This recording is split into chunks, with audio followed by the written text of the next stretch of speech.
Hello, everybody, and welcome to this lovely conversation, Divine Engineering with Mavis Karn.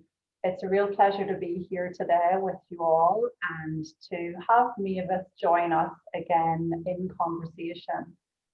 For those of you that don't know Mavis or maybe meeting Mavis for the first time, I just wanted to share a little bit about her because she is one special lady. Mavis has been sharing her insights and serving clients for 40 years successfully and serving individuals and groups. She has a private practice offering coaching, counseling, teaching, education, and consulting services. Her honesty and humble true north understanding of the principles is deeply and broadly respected by clients and colleagues globally. And she really does know marketing, which is what drew me to Mavis in the first place. You know, she sometimes tries to hide from the world, and yet the world keeps finding her. Working from her home office in Minnesota, she published The Myth of Peer Pressure and a well-known letter to juvenile inmates known as The Secret. So we're really pleased to have you here today, Mavis, and I'm excited to get the conversation going about divine engineering. I thought it might be helpful to start with a little conversation you and I had at the weekend. Would that be okay? Yeah. So as often when I speak with Mavis, I kind of come to the conversation serious and with some sort of problem that needs urgent attention. And within minutes, generally, Mavis and I are in laughter and actually having fun with the conversation. And that was the case again on Saturday.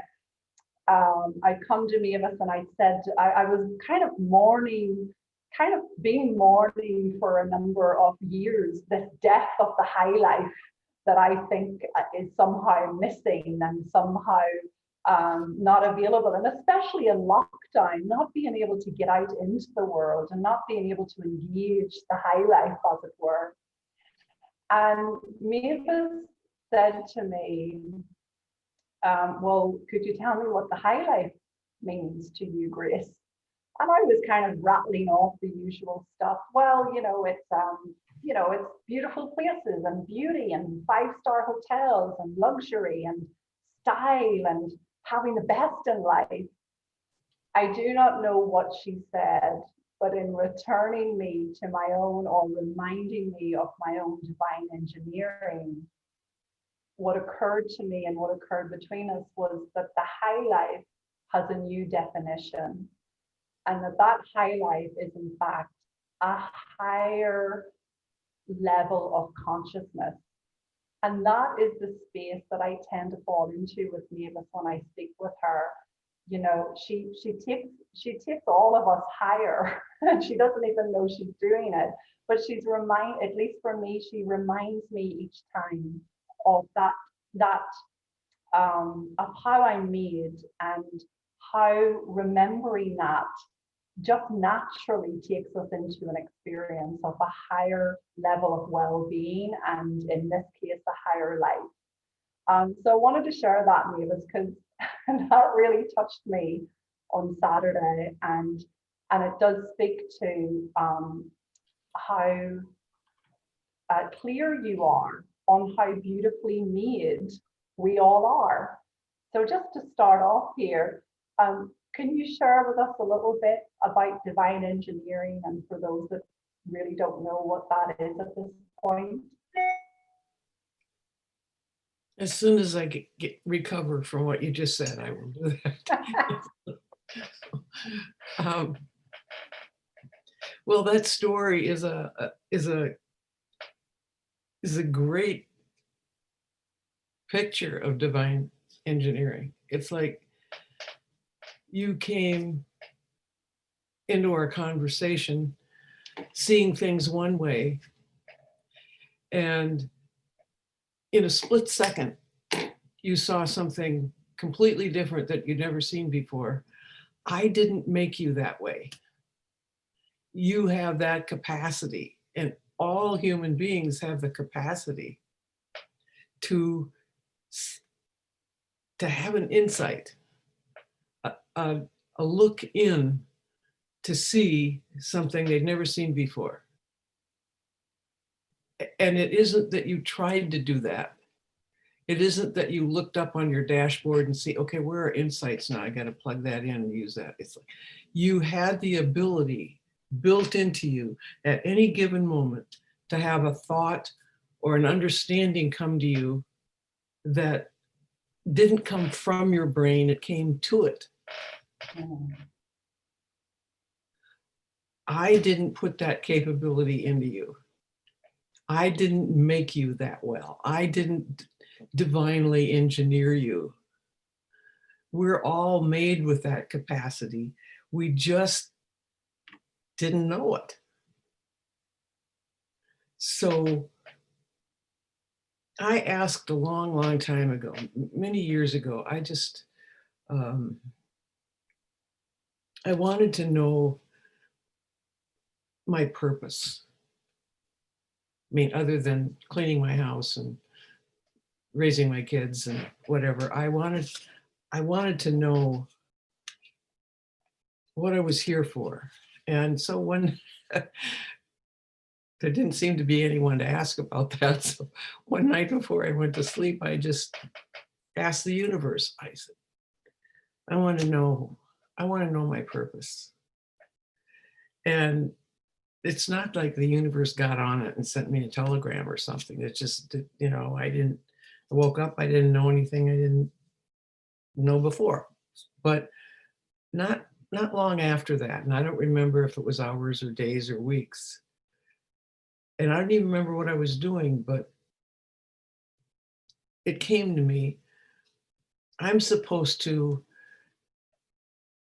make the divine down to earth for people. And I heard that and I thought, how am I supposed to do that? And so there was another question for the universe, and they don't get on it in my timeline. It's like it just kind of shows up. And I realized at some point that that's kind of just what I've been doing anyway. That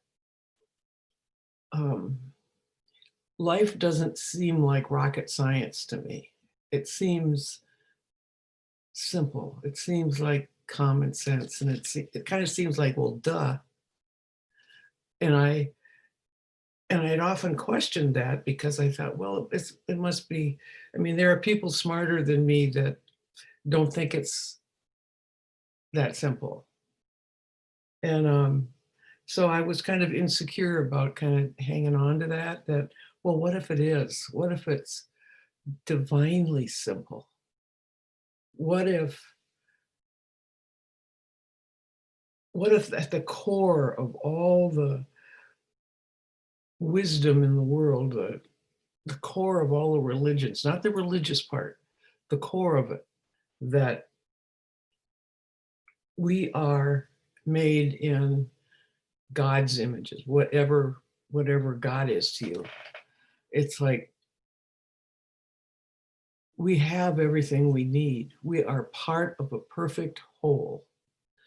When I look at creation, when I'm looking at, like, I love to watch nature shows and watch how bugs do this and trees do this, and it's like how everything kind of fits together. But somehow or other, we have thought we were separate from that. That somehow we were different from the rest of the whole. We're not. We are made of the same divine energy that all life comes from. The same thing. Like, do you remember Carl Sagan? He was an astronomer, scientist. He was just wonderful. He just explained kind of the unexplainable in really simple terms, and he was so joyous about it. He was just so kind of happy to be on the planet and tell us all about how it all works. and how everything beyond the planet may work, it may not. He didn't know, but he was so excited about it.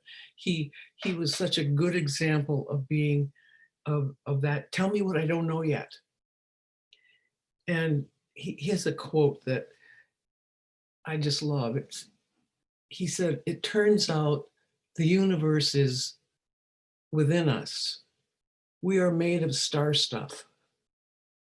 Now that's a simple explanation. It's like we're made of star stuff. And literally, really, there was some research I just got the tail end of it not too long ago that talked about how it turns out there is dust from the stars on the planet, ergo it's in us too. And it's minerals and all kinds of stuff that's also on the earth, but it's in us. It's like we're made of star stuff. It's like, and what that includes is universal intelligence, not just personal intelligence. It's made up of memory that we've picked up. But we can know things we don't know we know. We can, for instance, let me just give you an example.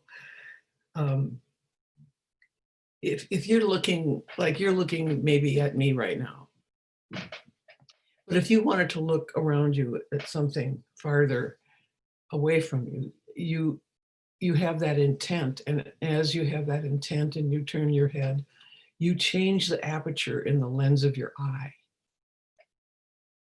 Now, did you know you could do that? Tell me how you do that.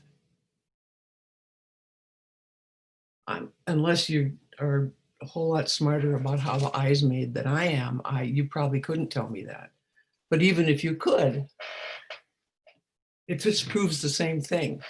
You have capabilities that you are using all the time that you don't know you have, but you also have capabilities that are available to you that you didn't know you have. And you don't even need to know you have those in order to to know you have those. You don't need to know the details of it, but you are using apps, capabilities all the time that you could not probably possibly explain to yourself. And I want you to know that it's important to know how divinely you are engineered, so that you're not walking around in the cocoon of belief that you are flawed, you are inadequate, you are not up to it, whatever it is, that you are not lacking anything, that you are constructed the way you're supposed to be constructed. That's taken care of. You don't have to spend your entire life trying to make yourself a better person. I know that might be a big shock, that you might consider yourself unfinished, or again, inadequate, or lacking in something that you need. Not true. So, what was the question? I forget, but let's move on because this is really exciting. So, like, that's so refreshing and very radical. I suppose what comes to mind, just as you say that, Mavis, is, you know,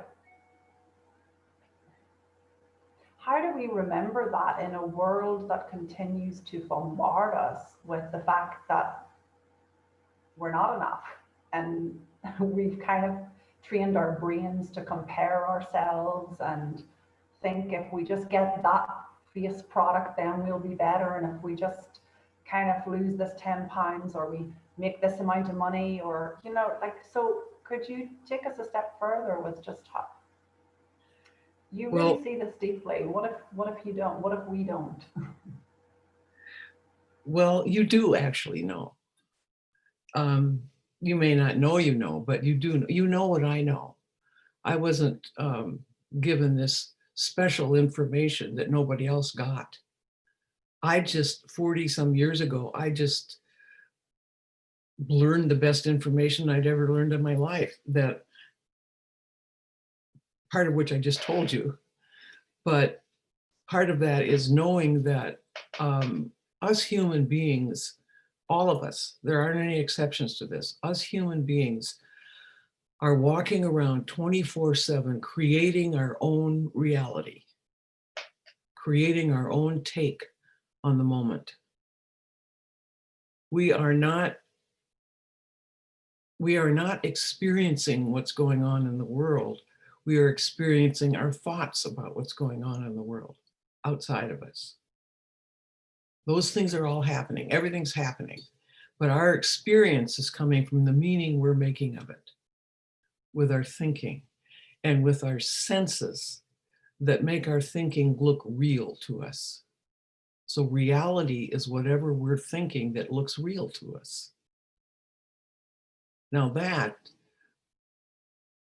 I don't know about you, but 40 years ago when I heard that, I thought the top of my head was going to come off, because I knew that was true. But I also had all this thinking that said it wasn't. So I had many months of wrestling with my own head, trying to find an exception to the fact that I was always feeling my thinking. I knew there must be an exception there somewhere. I kept digging and coming up with what I thought were exceptions, like, well, what if somebody close to you dies? That's not just your thinking. They died. You don't have them anymore. They're gone. That's not just your thinking. Well, it's true, they died. They're gone wherever. You don't have them in the way that you had them before. That's true. But the meaning you make of that is your reality. It's just your reality. And your reality, if it's ever happened that you've lost someone close to you, you know then that there are times when you experience that. It's just devastating, so sad. And there are times when, depending on the circumstances, there's a certain amount of relief to it because the person was suffering unbearably. Or maybe there are times when there's a sweet sadness about it, that you know they're gone, and somehow that was inevitable because maybe they're really old and they're tired and they're kind of worn out, but you have a lot of wonderful memories of them, and you're so grateful for that the sadness is mixed with sweetness. So how do we explain that we can feel all of those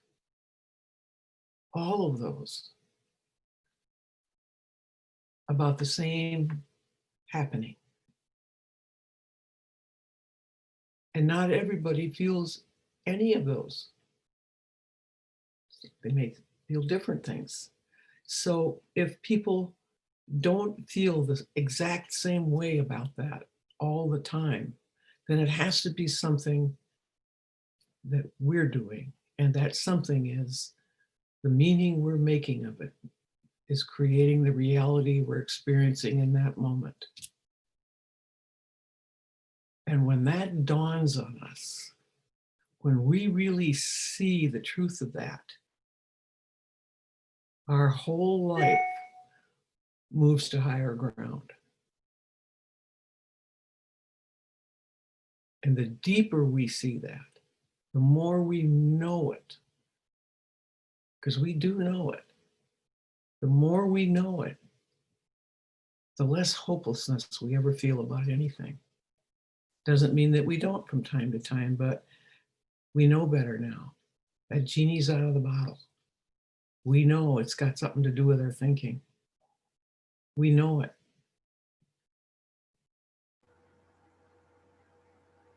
Yes, there's a real freedom that comes. You know, you're talking about higher ground, Mavis. Just going back to that insight from Saturday, you know, that ultimate definition of the high life, just that higher ground, not needing the external to be a certain way for us to be okay and to enjoy it. So I really appreciate that. I'm wondering at this stage if anyone has a question, because of course I could ask lots of questions to Mavis, but if you did have a question, you'd be very welcome.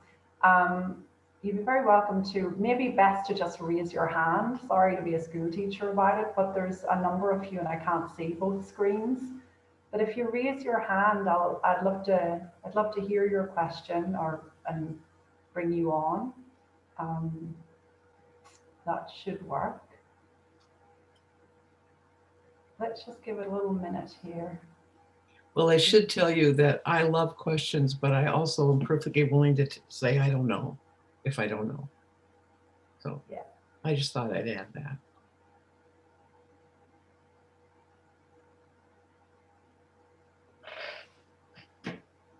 All right, well, raise your hand if you want to come on. I'd love to have you on. In the meantime, Mavis, what occurs to me to ask or just have you speak about a little bit more deeply is, you know, us understanding our divine engineering. Can you speak a little bit as to how that relates to humans not hurting one another, how that relates to humans taking better care of themselves and one another? Well, I think the bottom line is that you learn how amazingly reliable our makeup is, that our senses are on our side, all of our senses. It's like if you didn't have the guidance of all your senses, you would not know when to take your hand off a hot stove. You would not know whether something that you just put in your mouth was spoiled or not. You would not know how to walk, because you would not have senses to tell you when your feet hit the ground, whether the ground was soft or hard or rough or wet or icy or going uphill or downhill. You would have nothing to tell you how to use your legs and feet. There would be no guidance whatsoever. And that's just a couple of things. As far as psychological goes, your emotions are letting you know the quality of the experience you are creating with your thinking 24/7. They're not like, I mean, you may have some friends that are so close to you and know you so well that they can tell you when you're a little off. At least when they're with you, they can. But they aren't as accurate or as reliable or with you 24/7 as your own emotions are. You have no wrong emotions. They are always telling you, this is the way it feels to think the way you're thinking. So if you are thinking the only thing that's going to end this argument is if you punch somebody in the face, there's something telling you you're a little off here. The way you're thinking, it feels like this. If you are someone who believes that someone with more pigment in their skin than you have is a lesser human being, there's something telling you you're off. It feels like arrogance. It feels like insecurity. It feels like a need to feel better than someone else. It's fear.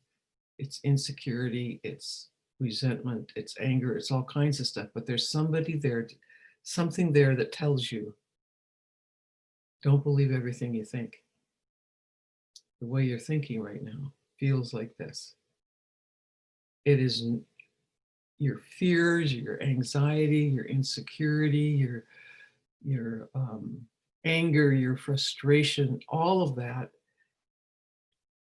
is guidance. It's not the enemy. And it's all some sort of fear. Fear is just the love of the universe in disguise. It's just saying the way you're using your thinking right now is not useful.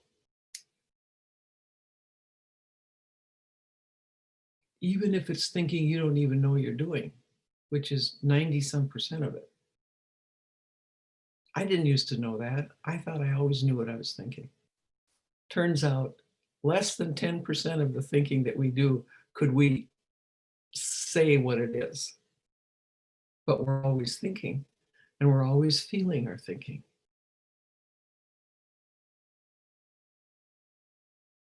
Always, always. Now that is divine engineering, that we are never left alone with the gift of free will. That there's always a sensation, a physical sensation, otherwise known as an emotion, that's letting us know how we're using free will. Don't you think that's remarkable? That we are made with that much love?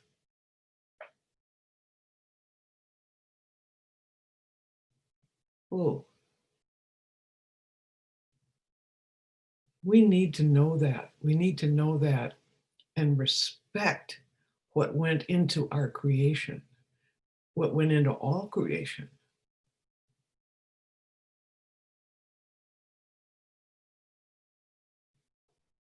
It's like the pandemic. There aren't two human beings on the planet, I can guarantee you, that are experiencing this in exactly the same way. So if we don't go any further than that, we can see the pandemic isn't creating our thinking. The pandemic is a pandemic. It's happening. But our experience of it is coming from how we're thinking of it, the meaning we're making of it at any given moment. I've probably experienced everything everybody else is feeling. Like, oh my God. And okay, for now, I'm in my house. I'm safe. I'm fortunate I have a house. I'm fortunate that I can wear a mask. I'm fortunate. And sometimes I go back into panic. Sometimes I have, oh my God, thoughts. But lucky me, lucky me, I know that I'm feeling my thinking. And I'm not always going to feel the way I'm thinking right now. It could change in a split second. I may choose to, without knowing I'm choosing, I may choose to create a bunch of suffering for a few hours or a few days. And I have done that. And I'm probably not done doing that. I'm not perfect at this, not by a long shot. But I'm so grateful. I understand that I am in charge of the experience I'm having, even when I forget it.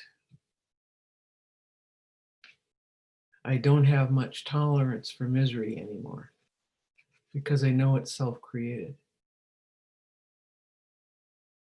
But that doesn't mean that I don't occasionally forget that for a period of time. I just can't keep it going for as long as I used to.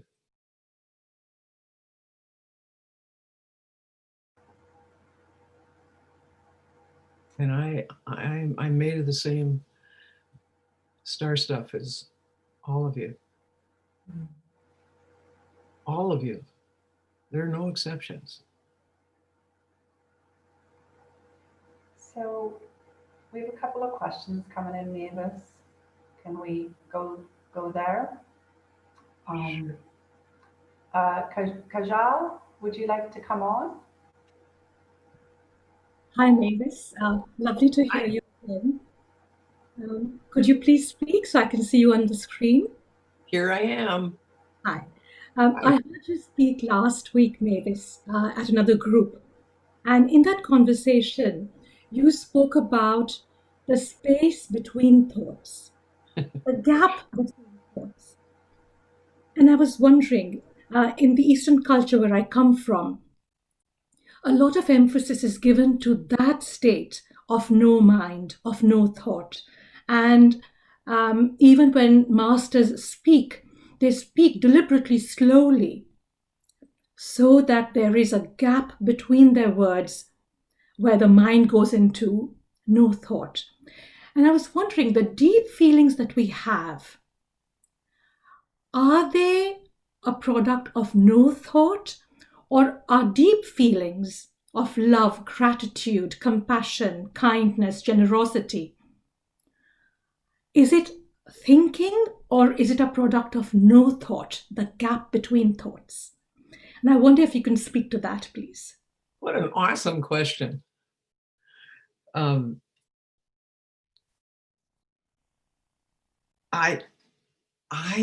don't exactly know, but I know. It's like when I'm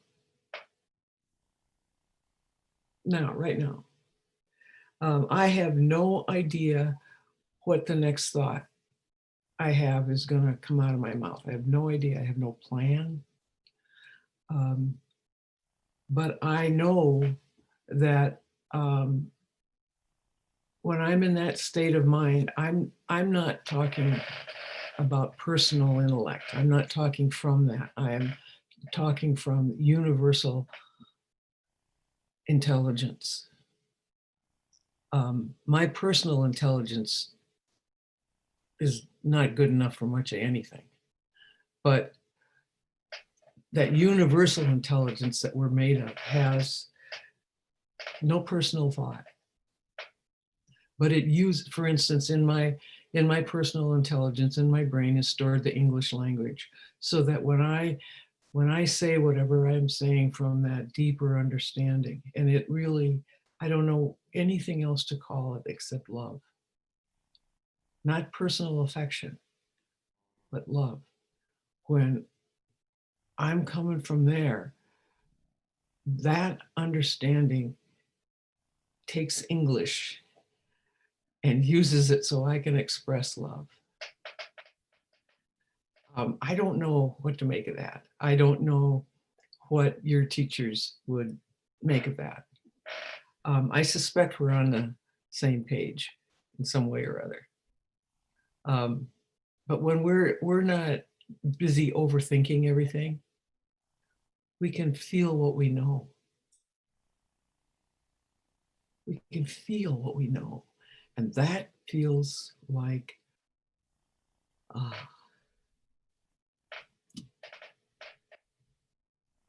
it's a great app.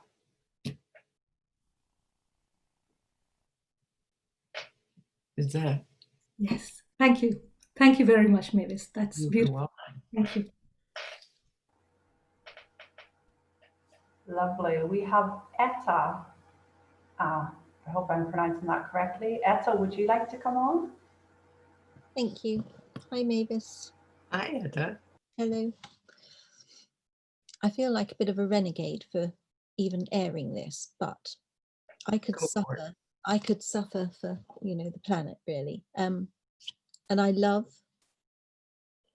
the place of peace. But I have this mind that will then nag me and say, it's all very well you sitting there enjoying your place of peace, but how is that going to stop world poverty, children with no fresh water, corrupt politicians, bullying in the workplace, immigrants being killed in the English Channel because we're too mean to take them in? And the question I have for you is it enough for us as individuals just to be in a place of peace and almost bliss, let's face it, when we are in that place. You know, I start off every day so happy and content, and my life is very simple. I don't have great riches, and I've never been happier. It's lovely.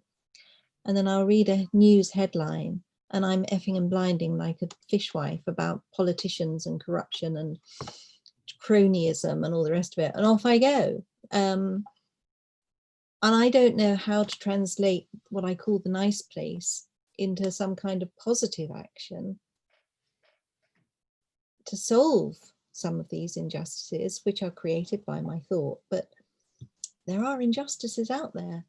So I don't know how to discern what we can actually do something about and what is just suffering created by thought. Does that make sense?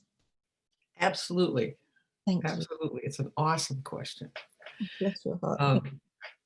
When I talk about being in that coming from love and calm and peace, that's not passive.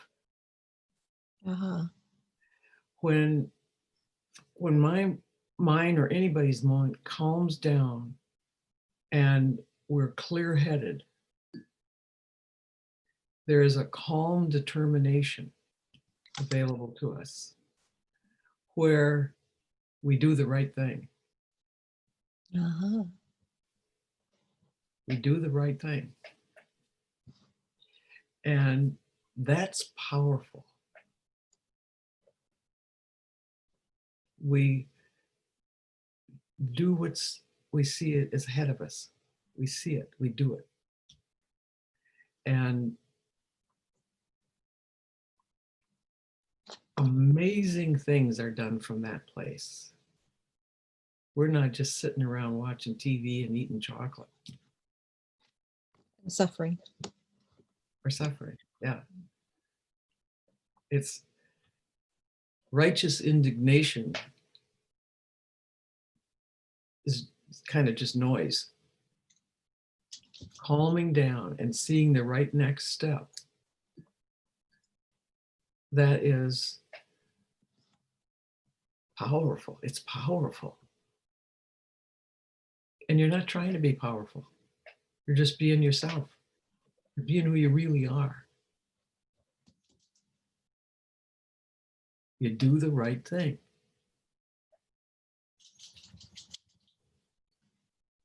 And it can seem like a little thing. Nothing done from that deep, natural, common sense place of love is wasted. I love that distinction. I really do. It's the difference between way overthinking something and being reactive versus responding from who we really are. We are unbeatable then.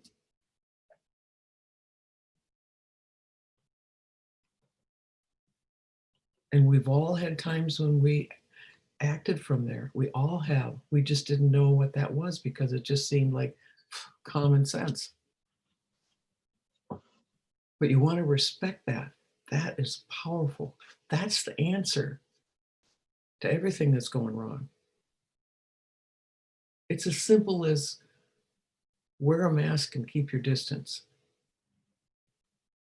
Because you're coming from love for yourself and your fellow man.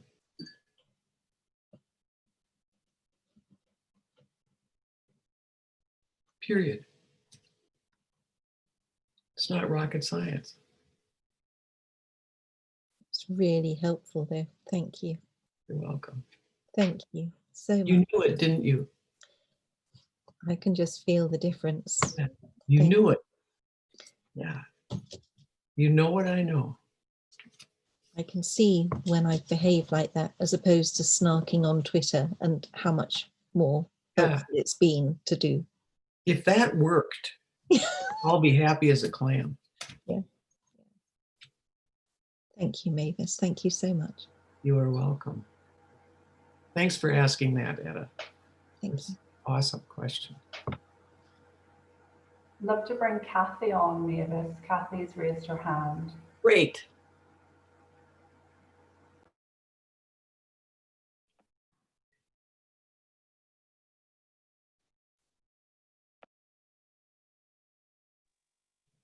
Etta and Mavis, the conversation that you just had is really, really important. And what I'm thinking has to do with how when we are in what you're calling a peaceful state of mind, and we're made of star stuff, we have a flow of wisdom, of helpful ideas, if we will. And we live in a world that is just totally rich with opportunities for conflict and differences everywhere we turn. And we have, in a sense, a scale of, on one hand, we can respond with rage if we're not in that peaceful place, or we can respond from a place of resolve if we're in a more peaceful place. And I heard a little story in the last couple days from Jane Goodall, who is now 86. And someone asked her on the issue of climate change just a couple days ago, who are the world leaders that she would talk to in order to make her case for let's get organized and do what we need to save the planet. And she said, well, I know that we need to be able to talk to people at their heart level. And there are some world leaders, she was very specific, I won't be, who would not listen. And there are others who I know are a bit more open, a bit more ready for me to speak to that heart within the other person. And she gave examples of what she would say to one leader and why she would not even attempt to speak to the other, because she said the other will not even listen. So I would decline an opportunity to speak to that individual. But with the other, I have differences. There are things I would want him to do. But I do believe he's done some good things. And I will start by talking about that, coming from a place, you know, where she's coming from, let's call it appreciation at this point, and then present what she wanted to. And when you and I think about what do we do in our own world, this business of coming from a place of love, coming from a place of quiet, so that our own wisdom surfaces and guides me how to talk to my relative, how to talk to my neighbor, how to talk to my political leader.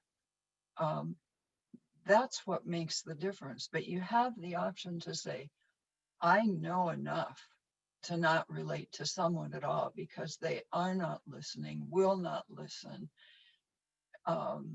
and maybe have never even experienced in their own life this tremendous linkage that Mavis is talking about between love and the other person, you know, the peace of mind and the insights that come. And I thought, isn't that interesting? Jane Goodall is talking the same things we are, but it's coming from her life experience. And she said, you just have to relate to people from your heart. And she also talked about being in situations where she was hearing new information about, let's say, the dangers in the climate and the effect on the animal population she had worked with. And she said, it just came to me. I knew in that moment what I needed to do. She was being at some conference. That's her own wisdom surfacing.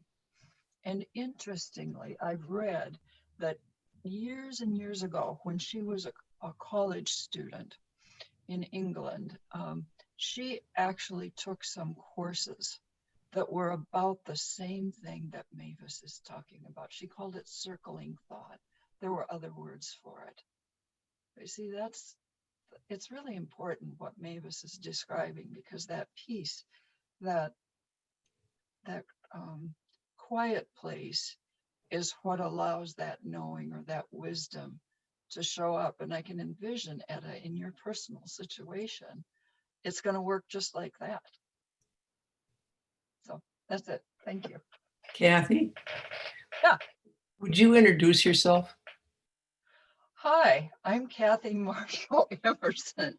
I'm from Minnesota, and Mavis has been a colleague and friend of mine for a very long time.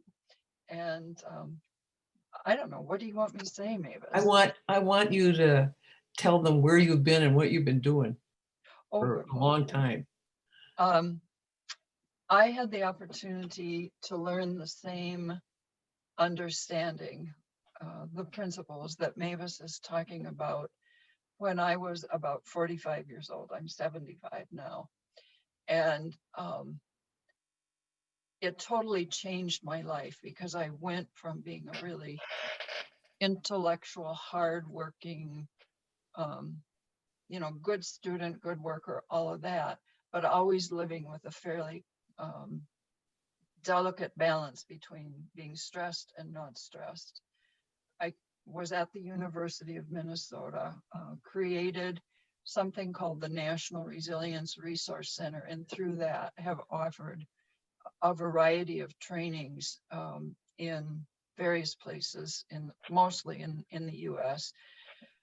And it's, I guess an example is this morning, I was online being coached by someone from the university to convert my spirituality and resilience class to an online format that can be offered globally starting in January. And talk about a busy head. You notice the teaching style that Mavis has here. It's very in the moment. It's very grounded in what she has lived and experienced and shared. And then you start having to put it in an online form and squeeze it inside of certain software programs. And I'm wanting to fight for this kind of conversation, which is what I will do with the students. But I have to go through the hoops to turn it technologically into something that fits what the university needs to do in order to offer it to students. So it's been life-changing for me. I could tell you stories, but one of the fun things, you talk about an insight or an accidental thing. I met you, Grace, online some time ago. I'm going to say it was within the last year, and it was all just over a tiny little thing. And I ended up being able to say to her, would you like to meet Mavis? Because she was aware of something Mavis had written. And then that just absolutely led to an incredible surge of things that the two of you have done.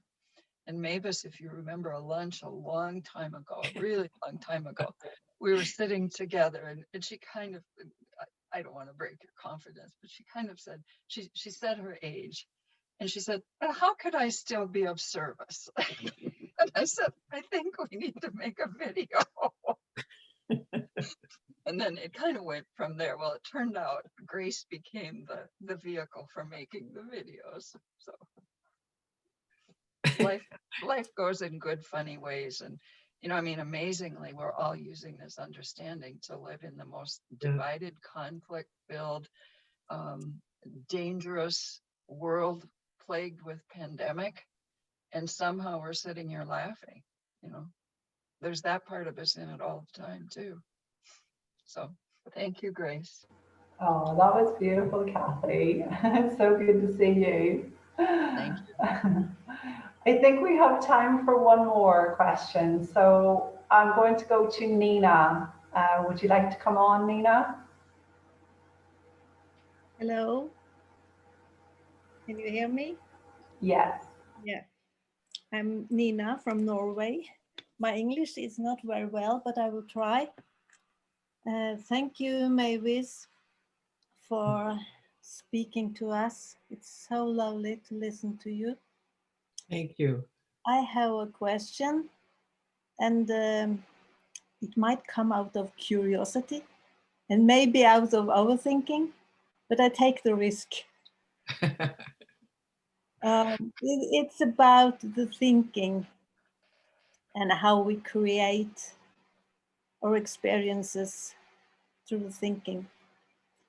And I can see that I have, at least sometimes, I feel that I have the free will to choose which thought I'm going to give focus.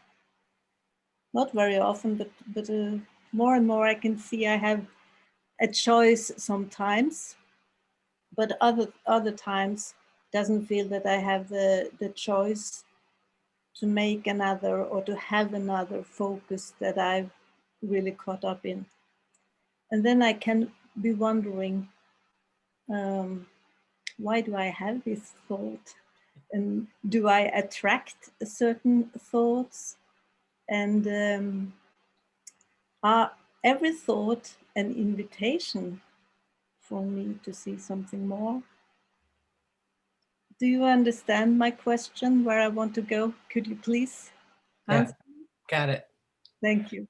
Well, you've been doing what I used to do, and I can tell you from a long time trying to do that, it's not going to work. So you don't have to take my word for that, but it's really not about trying to find the right thought. It's about noticing how you feel. Because your feelings, your emotions are always letting you know the quality of the thinking you're doing. They're not telling you what you're thinking. It's kind of none of our business what we were thinking. The question is, how do you want to feel? Do you want to be present and alive and aware? Or do you want to be busy-headed and analyzing and diagnosing and processing? I know what I want. I want to be present. I don't want to miss anything. And the thing about being present is that you're in the only time frame that you can ever do anything about. Now. And since it's always now, that's as big a bite as you ever have to take. How do you feel? How do you want to feel? The past doesn't exist. It's stored thought. It doesn't exist. The future doesn't exist. Have you ever noticed that it's absolutely never shown up in your whole life? And except we keep trying to work on it. And it doesn't even exist. But now, and it's always now. How do you want to feel? Never mind what you were thinking and why you were thinking it. It doesn't matter. Now, let what you need to know come to you. You don't want to be chasing it around in your brain. It's just exhausting and it doesn't work. Did you ever notice, just this little simple thing, did you ever notice how, say you've forgotten somebody's name and you keep trying to use all these remembering name tricks and nothing happens. So you just go, oh, forget it.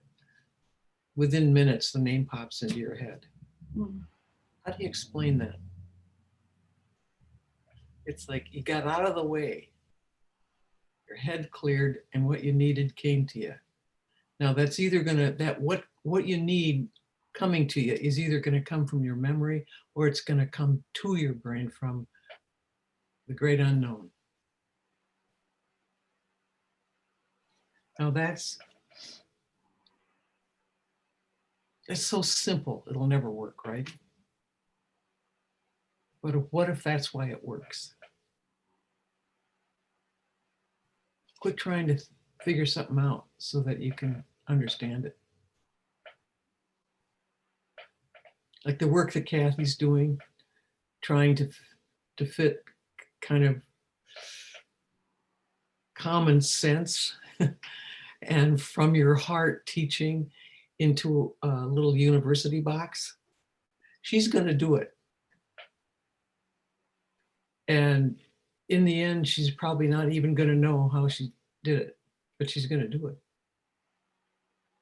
It'll come to her because she's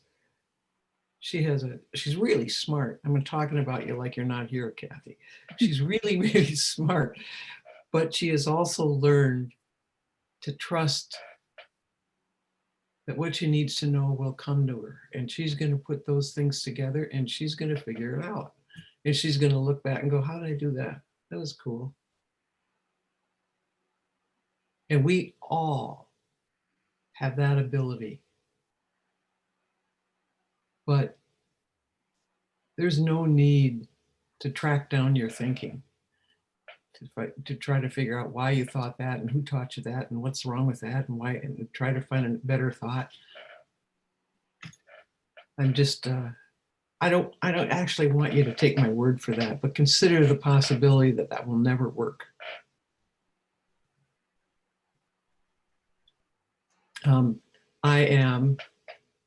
I just turned, week and a half ago, I just turned 81. And I'm telling you that because I want you to know that I learned this information 40 some years ago, but also for 40 years, I tried what didn't work. So I have some experience with what didn't work. I just want you to know that's my credentials. I have 40 years of doing stuff that didn't work.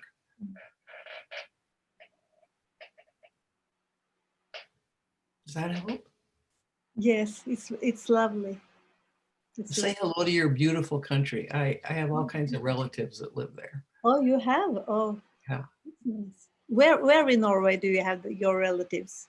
Ålesund and Oslo. Ålesund. Yeah. Ah. Yeah. I wave to Norway. Norway are greeting you. Another Norway. All right. Thank you very much. Lovely. You're welcome. Oh, fabulous questions. Thank you, everyone who's been sharing. And at this point, we'll come to a close, Mavis, but I'd like to just share with the group that I'm going to be continuing these conversations with Mavis on a monthly basis. So Mavis and I are going to meet together with a group on the first Wednesday of each month. And if you'd be interested in participating in that group and being more in conversation with Mavis and being pointed back to your own divine engineering and anything that you heard that is helpful to you today, get in touch. We will run this group for 7 sessions between December and June, and they'll run for 90 minutes at a time, so lots of space and time for questions. And our experience so far of running a group has been that it goes deep and great connections are formed, incredible insights are developed and seen. So if that interests you, do get in touch. We're looking at charging $497 for that experience, and we have about 10 spaces left. So you can email me on gracefulcoaching@gmail.com if you would like to get on board, if you'd like a little bit more info. Mavis, is there anything you'd like to close with today? Oh, this is just such a an honor to just pass on the best information I ever got to people that are interested, as far as I can tell, on living on higher ground, which is just another way of saying being who we are. You already are magnificent. And I hope you can see the divine science behind that. Thank you for listening. Thank you. You can unmute if you like, everybody, and say goodbye. Bye-bye.